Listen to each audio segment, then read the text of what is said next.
Hello, civil engineers. I'm Akshay Kamath, and I'm your corporate trainer for Reinforced Training Institute for Civil Engineers. I welcome you all to this lecture. इस lecture में हम देखेंगे कि क्या क्या different types of loads होते हैं, right? तो फर्स्ट हम देखेंगे टाइप्स ऑफ लोड्स में. सो यूजुअली जो हमें मैक्सिमम जितने भी load which is very common in our structure is first is always the dead load और द सेल्फ वेट, राइट? अगर मैंने एक बिल्डिंग बनाया तो बिल्डिंग का खुद का एक वेट रहेगा, जैसे बीम का एक खुद का वेट होगा, कॉलम का रहेगा, स्लैब का रहेगा, राइट? सो ये सारे हम इसको डेड लोड और you can call this as the self weight of the materials. जो इंपॉर्टेंट लोड है जो हम बिल्डिंग के ऊपर हम लगाते हैं which is called as live load. इस लाइव लोड को हम इम्पोज लोड भी बुलाते हैं. Write it here. This live load is also called as live load.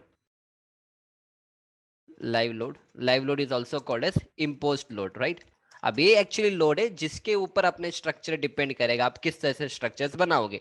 अगर आप कमर्शियल बिल्डिंग्स बनाओगे, जैसे मॉल सब बनाओगे, तो वहाँ पे हम ज़्यादा टाइम हम चल जाते हैं मॉल में, तो वहाँ पे लाइव लोड थोड़ा ज़्यादा आता है. अगर आप घर बनाओगे तो बाथरूम में यूजुअली मान लो जैसे वो किचन में दो बंदे रहेंगे तो किचन में एक लाइव लोड रहेगा 2.5, राइट? सो अगर बाथरूम रहेगा तो वहाँ पे लाइव लोड रहेगा 2 kN/स्क्वायर मीटर. अगर आप कमर्शियल हो गया, रेसिडेंशियल हो गया, अगर आप हॉस्टल बिल्डिंग्स बनाओगे जहाँ पे आपको हॉस्टल्स या डॉर्मिटरीज बनाना है तो वहाँ पे लोड आपका ज़्यादा रहेगा. अगर आपको projector room, institutional building like school building सब बनाने तो बच्चे क्लासेस में रहेंगे तो वहाँ पे बेंचेस होगा, फिर वहाँ पे लाइव लोड ज़्यादा रहेगा. क्लासरूम में हम 5 kN/स्क्वायर मीटर का लाइव लोड लेते. अब ये सारे डिपेंड करेगा कि कौन सा बिल्डिंग आप बना रहे हो, right? This is the second type of a load which we call it is a live load और sometimes we call it is a impose load. इसके बाद जो लोड आता है that is called as earthquake load, जो यहाँ पे लिखा है अर्थक्वेक लोड. अब अर्थक्वेक लोड हम हर एक बिल्डिंग में हम इसको नहीं लगाते, वो डिपेंड करेगा आपके बिल्डिंग कौन से जोन में है. जैसे यूजुअली मैं आपको आगे कोड बुक भी समझा दूंगा. यूजुअली अपने पास जोन 2, जोन 1 आजकल नहीं है, जोन 1 और जोन 2 को हमने मर्ज कर दिया. तो अब we have basically zone 2, we have zone 3, we have zone 4 and we have zone 5. ये 5 अलग अलग जोन से, राइट? अब ये जोन के अनुसार हमारे अलग अलग सिटीज को हमने डिवाइड किया है and based on the city हम उस IS 1893 कोड बुक को रेफर करेंगे. बेस्ड ऑन दैट हम उस वैल्यूज को लेंगे एंड बेस्ड ऑन दैट हम सारे कैलकुलेशंस को करेंगे. सो वो तो डिपेंड करेगा अगर आपका बिल्डिंग अर्थक्वेक जोन में है या नहीं है. इसके बाद नेक्स्ट आता है विंड लोड. अब विंड लोड में भी ऐसे ही जोन किया गया है, जोनिंग नहीं है विंड लोड में. विंड लोड में विंड स्पीड दिया गया है कि अगर आपका एक सिटी है, दिल्ली का सिटी है, तो दिल्ली में क्या विंड स्पीड होगा. इट इज यूजुअली 47 मीटर पर सेकेंड है, km/s, राइट? सो इस तरह से अलग अलग, किलोमीटर नहीं, इट्स मीटर/सेकेंड, राइट? इस तरह से अलग अलग सिटीज के लिए अलग अलग अलग विंड लोड दिया गया है. Based on that we are going to. फिर इसके बाद आता है अर्थ प्रेशर. अब अर्थ प्रेशर जब हम रिटेनिंग वॉल्स को बनाएंगे तब अपना अर्थ प्रेशर आएगा. अगर हम स्विमिंग पूल बनाएंगे या मान लो अगर हम डैम का कंस्ट्रक्शन करेंगे, इन दैट केस ये वाटर प्रेशर का जो लोड है that will come into play. अब इसके बाद अगर आप नॉर्थ इंडिया में जैसे यूजुअली जम्मू एंड कश्मीर या जहाँ पे स्नो एरिया थोड़ा ज़्यादा है, वहाँ पे अगर स्नो थोड़ा आई मीन अगर लोड ज़्यादा आ जाता है स्नो का, in that case we have to we have to consider the snow load.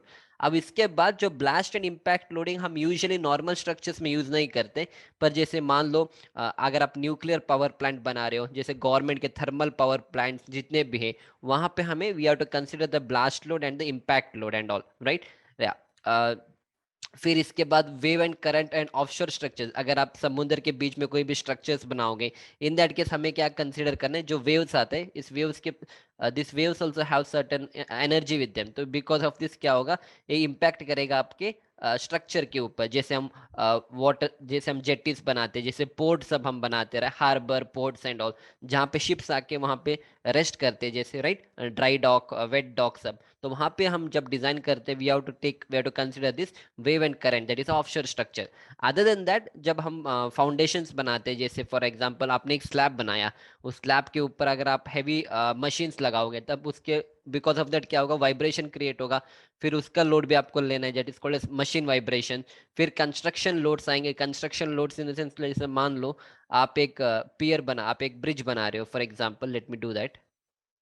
जैसे मान लो यहाँ पे एक पिलर है, okay, pillar in the sense it's a pier. फिर यहाँ पे एक पियर है और इसके ऊपर हम एक डेक बना रहे हैं, right? We are constructing a bridge और लेट अस से डेक. अब जब इसको इरेक्शन करेंगे, अब ये सारे क्या होगा आपका सेगमेंटल कंस्ट्रक्शंस होंगे, एक एक बॉक्स गर्डर आप लेके आओगे और आप वन बाय वन इसको कंस्ट्रक्शन करोगे। तो इसको हमें कंस्ट्रक्शन करने के लिए हमें गैंट्री गर्डर को यूज करना है। अब गैंट्री गर्डर का खुद का एक लोड रहेगा, so all that comes under the construction load. फिर करोजन, क्रीप, फाउंडेशन सेटलमेंट, तो इस तरह से अलग अलग टाइप्स ऑफ लोड्स है। बट कॉमन जो हम देखते यूजुअली नॉर्मल, अगर आप घर सब बनाओगे, इन दैट केस ओनली ये जो डेड लोड और live load will act, right. Third is, अगर आप हाई राइज बिल्डिंग्स बनाओगे G+10, G+15, अगर आप अर्थक्वेक जोन में बनाओगे, इन that case dead load, live load, earthquake load and wind load, बस ये 4 लोड है जो बहुत डोमिनेंट होते हैं। अदर देन दैट, ये जो जितने भी बाकी जो लोड्स है वो डिपेंड करेगा आपके स्ट्रक्चर के ऊपर, आप कहाँ पे बना रहे हो और और कौन सा स्ट्रक्चर आप बना रहे हो, right. So this was all about the types of load. अब हमने क्या देखा, टाइप्स ऑफ लोड देखा। अब ये लोड कितना आएगा, इसका कैलकुलेशन किस तरह से किया जाता है, उसके लिए हमें अलग अलग कोड बुक्स को रेफर करना है। So I will show you the different code books once, right. अब ये सारे मेरे, जैसे मैंने समझाया, अब जैसे वाला आपने अपने एक लाइब्रेरी जैसे बना दिया। अब ये क्या हो गया, आपका लाइव लोड है। जैसे हम ह्यूमन बीइंग्स है, हम भी लाइव लोड है, we are called as impose load. फिर अभी ये फर्नीचर है, फर्नीचर भी अभी मेरा लाइव लोड है। पर जैसे वाला स्लैब है और जिस तरह से कॉलम है और ये जो वॉल है, ये सारे मेरे डेड लोड है। डेड लोड मतलब वो परमानेंटली वो लोड रहेगा आपके स्ट्रक्चर के ऊपर, hence they are called as permanent loads और डेड लोड। जैसे वॉल हो गया, जैसे फ्लोर हो गया, right. And whereas this human beings, the furniture, सब क्या होगा आपका impose load, which we call it as a live load also, right. So I hope यहाँ तक आपके कॉन्सेप्ट क्लियर है। अब चलेंगे one by one different types of code books में, राइट। फर्स्ट हम एक बार कोड बुक को देखेंगे, नाम समझेंगे इनके, फिर इन सारे कोड बुक्स को हम वन बाय वन हम will try to see them. Yeah, the first one is IS 456 2000, which is a very important code book, जिसमें ऑलमोस्ट साइट के जितने भी नॉलेज हमें चाहिए, we get it from this code book. That is IS Indian standard. IS का मतलब होता है इंडियन स्टैंडर्ड। 456 उस बुक का नाम होता है। और जो यहाँ पे लिखा होता है वो किस ईयर में इसको बनाया गया था या किस ईयर में इसको रिवाइज किया गया था, right. So let me right it here. IS का मतलब होता है इंडियन स्टैंडर्ड, ओके।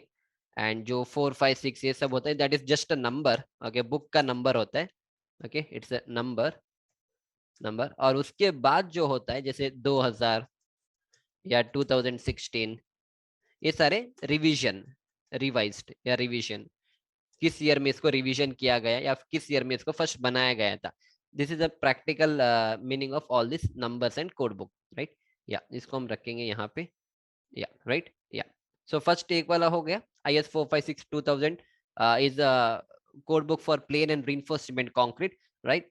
जितने भी हमने डी शटरिंग का टाइम देखा था, जितने भी अपने साइड के जितने भी काम होंगे, यूजुअली IS 456 2000 में सब कुछ लिखा रहता है। इसके बाद from designing point of view, next आता है इंडियन स्टैंडर्ड 875 पार्ट 1। इसमें 5 पार्ट है, IS 875 में 5 पार्ट है। Part 1, part 2, part 3, part 4 and part 5। Part 1 में आपका self weight of the materials, that is called as dead load. जितने भी डेड लोड है, जैसे मान लो आपका सीमेंट का वेट हो गया या ब्रिक्स का वेट हो गया, कोर्स एग्रीगेट का, सैंड का वेट हो, जितने भी यूनिट वेट से हर एक मटेरियल का, जैसे आपने सीमेंट यूज किया, आपने एग्रीगेट यूज किया, आपने प्लास्टरिंग किया, ब्रिक वर्क यूज किया, लैटराइट स्टोन यूज किया, आपने पाइप यूज किया, एल्यूमिनियम शीट्स यूज किया, जो भी चीज आप यूज करोगे हर एक कंस्ट्रक्शन में, तो उसका हर एक का एक सेल्फ वेट रहेगा। जैसे हम लोगों का खुद का एक वेट है, इसी तरह से हर एक मटेरियल का एक वेट रहेगा, विच इज कॉल्ड सेल्फ वेट। तो वो सारे चीज आपको कहाँ से मिलेगा, आपको मिलेगा IS 875 पार्ट 1 कोड बुक से, which is called self weight of materials और कॉल्ड एज डेड लोड। फिर आता है IS 875 part 2। Next is IS 875 part 2, which is for live load और impose load. This is very important. वो depend करेगा आप कौन से बिल्डिंग बना रहे हो, बेस्ड ऑन दैट हमें इस लोड को लेना है। मैं आगे आपको इस कोड बुक के थ्रू समझा दूंगा कि किस तरह से इन कोड बुक को हमें पढ़ना है। नेक्स्ट आता है IS 875 पार्ट 3। नेक्स्ट आते हैं IS 875 part 3 2015, that is for wind load. Actually 2015 इसका रिवीजन किया गया था, ओके। 2015 पार्ट 3 आपको विंड लोड्स के लिए है। जितने भी विंड, जैसे अलग अलग सिटीज होते हैं, तो अलग अलग सिटीज के लिए हमने अलग अलग जोन्स बनाया है, right. So based on that कितना आपका विंड लोड आएगा, that is given here. Next is part 4 IS 875 part 4 snow loads. Usually snow loads हम ज्यादातर एरिया में नहीं लेंगे unless we are doing a construction Jammu Kashmir और हिमाचल प्रदेश, जहाँ पे स्नोफॉल बहुत फ्रीक्वेंट है। इन दैट केस हम इसको यूज करेंगे, इस वाले कोड बुक को। फिर नेक्स्ट आता है IS 875 part 5, that is special load and load combination. Next है IS 875 part 5 for special load and load combinations, right. जैसे टेम्परेचर लोड हो गया, ये सारे लोड के लिए हम क्या करेंगे, IS 875 पार्ट 5 को हम यूज करेंगे। यहाँ तक हमारा IS 875 का पार्ट खत्म हो गया। अब इसके बाद हम जो यूज करेंगे that is IS 1893 2016 which is a very important code book which is called as earthquake resistant structures के लिए ये वाला कोड बुक है। जितने भी अर्थक्वेक प्रोन जोन है, राइट, तो वहां पे वहां के हम जब हम उसका डिजाइन करेंगे we need to consider the earthquake point of view. तो इसीलिए हमें इस कोड बुक को यूज करना है which is called as IS 1893 2016। फिर नेक्स्ट इसी का जो कोड बुक है, एक कोड बुक हमें डिजाइनिंग किस तरह से करना है वो सिखाता है। जैसे IS 1893 2016 टीचर्स अस हमें किस तरह से डिजाइन करना है, जैसे RCC के लिए हम IS 456 2000 करते, इसी तरह से आपको अर्थक्वेक पॉइंट ऑफ व्यू से किस तरह से डिजाइन एंड एनालिसिस करना है वो आपको समझ में आता है IS 1893 2016।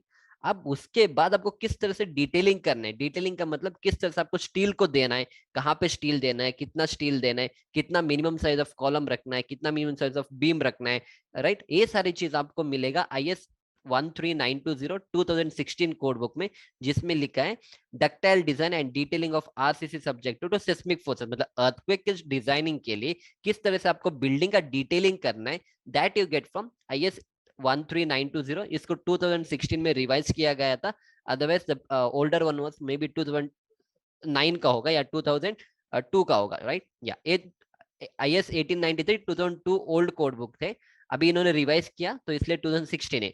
नेक्स्ट इसके बाद जो कोड बुक आते हैं that is IS 16700 2017 which is called age criteria for structural safety. इसको टॉल करना है फॉर टॉल कॉन्क्रीट स्ट्रक्चर। अगर आप हाई राइज बिल्डिंग्स बनाओगे जैसे G+15 G+20 G+25, जैसे स्काई स्क्रैपर्स है जैसे G+40 G+50 सब, तो इन दैट केस हमको एक और कोड बुक को रेफर करना है which is IS 16700 2017 criteria for structural safety of tall concrete structures, right. So I hope you enjoyed the lecture up to here. We'll see you back in the next lecture. Thank you.